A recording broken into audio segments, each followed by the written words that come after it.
Western নয় বরঞ্চ বাঙালি সাজে এবার মঞ্চ কাঁপিয়ে দিল কুসুম। হ্যাঁ বন্ধুরা, ভিডিওটা লাইক দিয়ে দেখতে থাকুন। যে মুহূর্তে কিনা দেবলীনা কুসুমের কাছে এসে বলতে থাকে যে কেমন দিলাম কুসুম, তুমি কি মনে করেছিলে সেদিন আমাকে তুমি যে পরিমাণে গোটা গাঙ্গুলি পরিবারের লোকেদের সামনে অপমান অপদস্থ করেছো, তারপরে এত সহজে আমি তোমাকে ছেড়ে দেবো?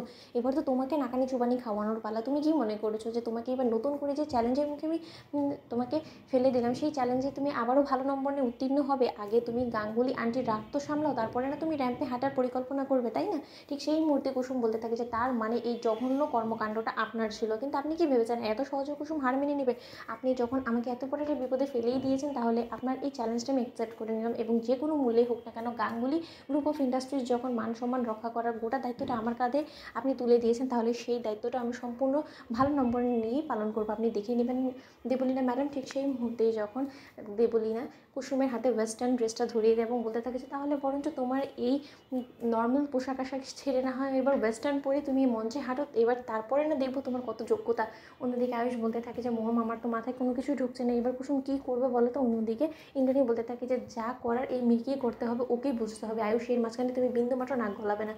অন্যদিকে কথা বলে যখন ইন্দ্রাণী নিজে চেয়ারে বসে যায়, কুসুমের অপেক্ষা করতে থাকে র্যাম্পে আসার জন্য, ঠিক সেই মুহূর্তে সকল বিচারকরা সমালোচনা করতে থাকে এবং বলতে থাকে যে ইন্দ্রাণী ম্যাডাম এখনও পর্যন্ত কেন মডেল আসছে না বলুন তো? অন্যদিকে ইন্দ্রাণী বলতে থাকে যে আসলে সে লাস্ট মিনিট কিছু প্রিপারেশন নিচ্ছে হয়তো বা টাচ আপ করছে। অন্যদিকে এই কথা বলা মাত্রই যখন হঠাৎ করে র্যাম্পে কুসুম হাঁটা শুরু করে দেয় এবং কুসুম যখন ওয়েস্টার্ন না পরে বরঞ্চ বাঙালি সাজকে বেশি প্রাধান্য দিয়ে বাঙালি পোশাকে র্যাম্পে চলে আসে, ঠিক সেই মুহূর্তেই এই গেস্টরা বলতে থাকে যে কী ব্যাপার ইন্দ্রাণী ম্যাডাম, আজকে তো আপনাদের থিম ছিল সকল ওয়েস্টার্ন ড্রেসের উপরে, তাই না? সেই অনুযায়ী তো কথা ছিল, কিন্তু তার মাঝখানে হঠাৎ করে এই এই মডেলটা এই বাঙালিয়ানা সাজে কেন উনি এসে হাজির হলেন সেটাই তো বুঝতে পারছি না। অন্যদিকে ইন্দ্রাণী বলতে থাকে যে ওর ক্লাস রেট ও তো সেটাই করবে, এছাড়া অন্য কী বা ও পারে, কিন্তু না চাইতেই নিজের নামটা বসিয়ে দিল, উড়ে এসে জুড়ে বসেছে আমার কপালে। অন্যদিকে কথা বলা মাত্র আয়ুষ বলতে থাকে যে দেখুন আমাদের সাজ আমাদের কালচার যেটা সেই অনুযায়ী তো ওকে সাজতে হবে, এবং সেই থিমটাকে মেনটেন করে ও হয়তো বা নিজের থেকেই আমাদের বাঙালি আনা যে কালচারগুলো আছে সেটাকে সকলের সামনে তুলে ধরার জন্যই হয়তো বা এই পোশাকটা পরেছে।